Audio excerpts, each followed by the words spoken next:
Good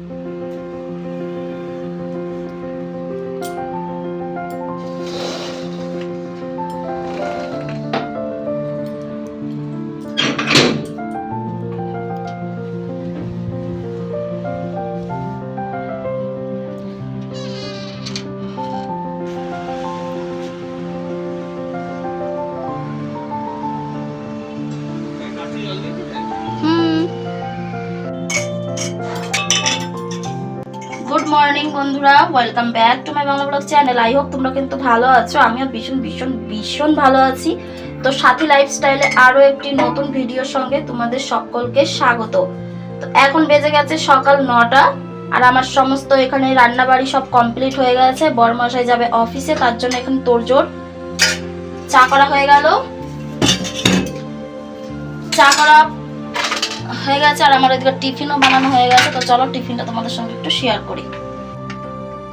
এই দেখো, আজকে বেশি কিছু করিনি বন্ধুরা। আজকে আলু ভাজা করে দিয়েছি বরমশাইকে।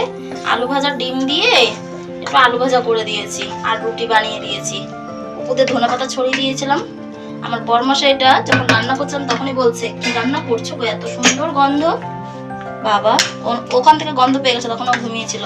চলো টিফিনটা আবার বরমশাইকে দিয়ে দিই।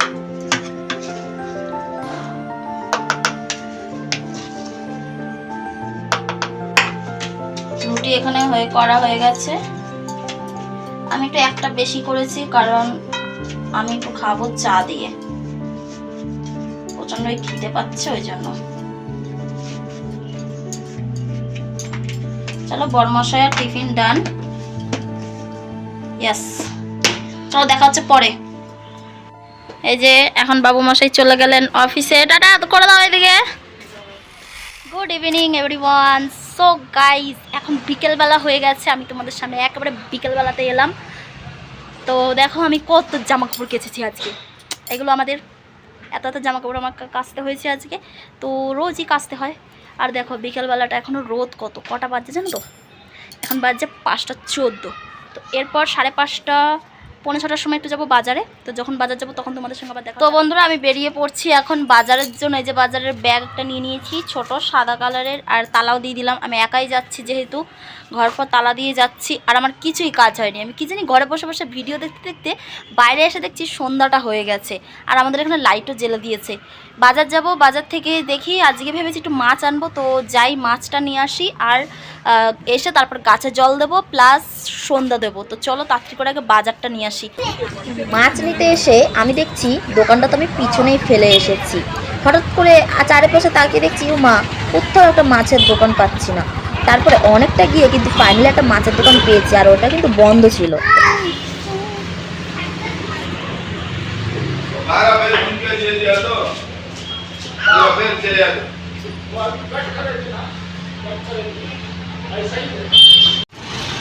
তো গাইজ আমি 40 টাকার মাছ নিয়েছি। মানে আমি সত্যি ভীষণ অবাক হয়ে গেলাম যে আমি 40 টাকার মাছ পেয়েছি। আর তার থেকে বড় কথা, আমি তেলাপিয়া মাছ পেয়েছি। তো একটুখানি দূরে আমাদের রুম থেকে আমাকে হেঁটে আসতে পুরো ঘেমে গেছি, দেখতেই পাচ্ছ। একটুখানি দূরে। তো চলো মাছ তো পেয়ে গেলাম। আমি তো ভেবেছি আজকে বোধহয় মাছ খাওয়া আমাদের হবে না। যাক, এখানে একটা তো দোকান না, অনেক দোকান। বাট রাত্রেবেলা তো আগের দোকানটা আমি বোধহয় ছেড়ে চলে এসেছি, এত হবে। কারণ রোডের পাশেই ছিল, আমি চিনি, বাট ওটা হবে বন্ধ আছে দোকানটা। চলো আমি এখন নিয়ে নেবো আলু, আর হচ্ছে ফুচকাও নেবো, ফুচকা খাবো একটু। গাইজ আমার বরকে আর আমি কি বলবো যে এত টাকা কেন খরচা করছো। জাস্ট বাইরে বেরোলাম একটু বাজার করতে, কি আনলাম কিছুই না, খালি মাছ নিলাম, আলু নিলাম, আর ফুচকা নিলাম। 100 টাকা খরচা করে চলে এলাম। বাইরে বেরোলেই এখন জিনিসপত্রের দাম পুরো আগুন।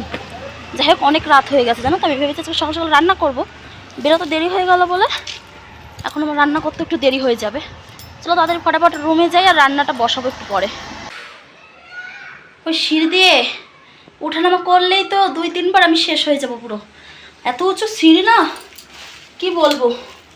চলো এগুলো রাখি, পুরো হাঁপিয়ে গেছি আমি লিটারালি। আর সব থেকে বড় কথা জানো তো, যাওয়ার আগে আমার জল তেষ্টা পেয়েছিল। আমি ভেবেছি জল খেয়ে তারপরে যাবো, জল খেতেই ভুলে গেছি। মানে আমি কীরকম মানুষ, জল খেতে ভুলে যাই।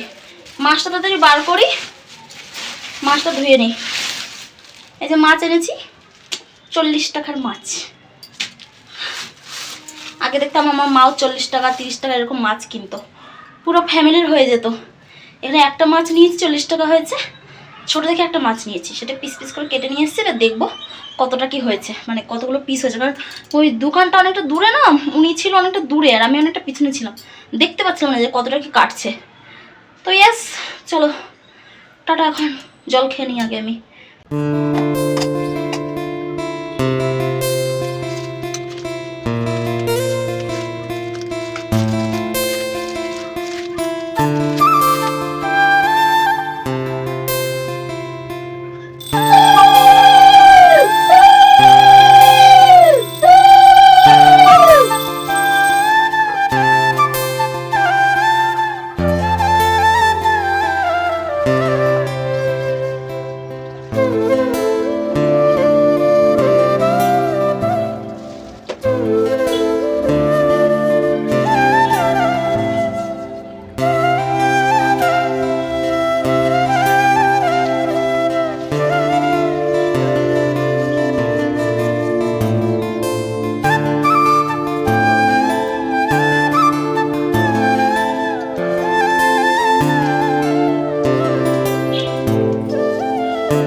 কুড়ি টাকায় মাত্র 6টা ফুচকা গাইস, ওটাই বলছিলাম আর কি তোমাদেরকে, যে 20 টাকায় মাত্র 6খানা ফুচকা দিছে, টক জল দিছে এক গাদা।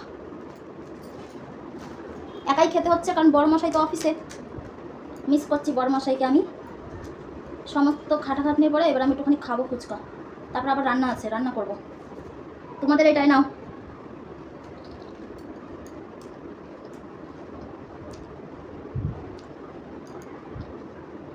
দারুণ দারুণ, অসাধারণ ফুচকা।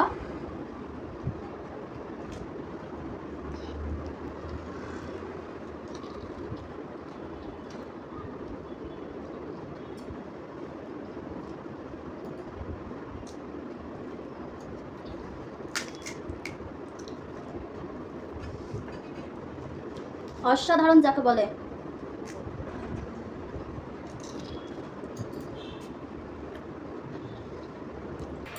সো গাইজ, অনেকটা রাত হয়ে গেছে, এখন আমি যাব রান্নাঘরের কুটাবাটা করব। তো সেগুলো তোমাদেরকে আর দেখাচ্ছি না, কারণ আমার মোবাইলেও চার্জ নেই, আর এখন দেখাতে গেলে অনেকটাই দেরি হয়ে যাবে, বিকজ অলরেডি অনেক দেরি হয়ে গেছে। আমি এখন রান্নাটা সারি, তোমাদেরকে একেবারে দেখাবো যখন আমি মাছ ভাজবো। হ্যাঁ, তো চলো একেবারে মাছ ভাজার সময় আসছি, টাটা। তোমাদেরকে মাছ ভাজা কি দেখাবো বলো, এদিকে দেখো কাণ্ড, মাছ পুরো ভেঙে একদম কড়াইতে পুরো ভাঙা মাছের ভর্তা হয়ে বসে আছে। কি দেখাবো আর আমি এই মাছের বলো তো, আমার লিটারালি প্রচণ্ড রাগ লাগছে। আমি ইদানিং মাছ ভাজতে এলেই এরকমটা হয়, কি জানি কিসের এত প্রবলেম, খুব রাগ লাগছে এবার আমার।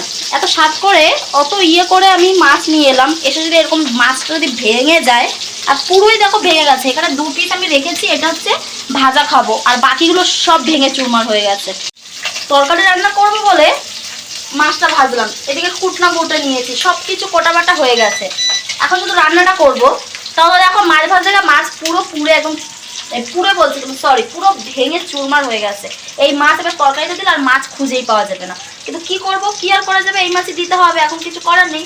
2টো ভাজা মাছ ভাজবো দুজনের জন্য, 2টো ভাজা মাছের জন্য আলাদা করে রেখেই দিয়েছি। যদিও আমার বর একটাই পিস মাছ খায়, কিন্তু কি করব, 1 পিস মাছ তো আর উনি দেবে না, তাই না? 1 পিসই এনেছি, সেটাকে কেটে কেটে এত টুকরো টুকরো করেছে, এইটুকু পিস করে বসে রেখে দিয়েছে। আমি বলেছি 2 পিস করতে বারণ করছে, যে 2 পিস করো না, আরেকটু ছোট আর কি 3 পিস করো। উনি একেবারে 6-7 পিস করে দিয়েছে, এত এইটুকুগুলো। ব্যাস, এবার মাছ পুরো ভেঙে বন্ধুরা, আমার এই যে মাছের তরকারি কিন্তু একদম রেডি হয়ে গেছে। দেখতেই পাচ্ছ কত ইয়াম লাগছে, আর খেতেও কিন্তু খুবই টেস্টি হয়েছে সত্যি কথা বলতে। এই দেখুন ভাঙাচোরা মাছের তরকারি, এই যে ভেঙে গেছে পুরো মাছ ফাছ সবই। আর খেতে না পুরো আমার মায়ের মতো, রান্নার মতো হয়েছে আর কি। আমার মা, কারণ ছোটোর থেকে মায়ের হাতে রান্না খাই, আমি জানি আমার মায়ের হাতে রান্না কোনটা। এটা মাছের তরকারিটা পুরো আমার মায়ের হাতে রান্না হয়েছে। যাই হোক, অনেকদিন পর মায়ের হাতে রান্না, নিজে রান্না করেও মায়ের হাতে রান্নার মতন টেস্ট পেয়ে আমি অনেক হ্যাপি। চলো এরপর শুধু ধনেপাতা দেবো, তারপর নামিয়ে দেবো।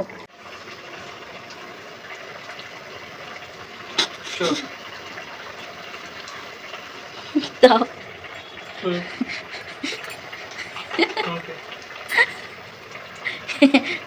শিফট हो गया उधर, সামনেই রাখবো তোমারটা, ঠিক আছে?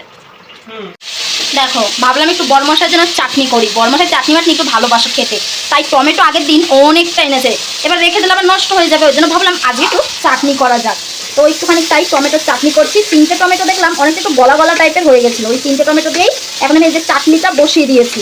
তো চাটনি করবো, কিন্তু আমি তো খাই না, তাও আজ অল্প খাবো, একটু কাজু বাদাম, একটু কিশমিশ সব কিছু দিয়ে চাটনিটা বানাবো, দেখি কীরকম লাগে খেতে। আমরা এখন এখানে বসে গল্প করছি, তাই তো? আর আমাদের রান্না বাড়ি কমপ্লিট। আজকে তোমার ফেভারিট যে খাবার রান্না করলাম সেটা একটু বলো গাইজদেরকে।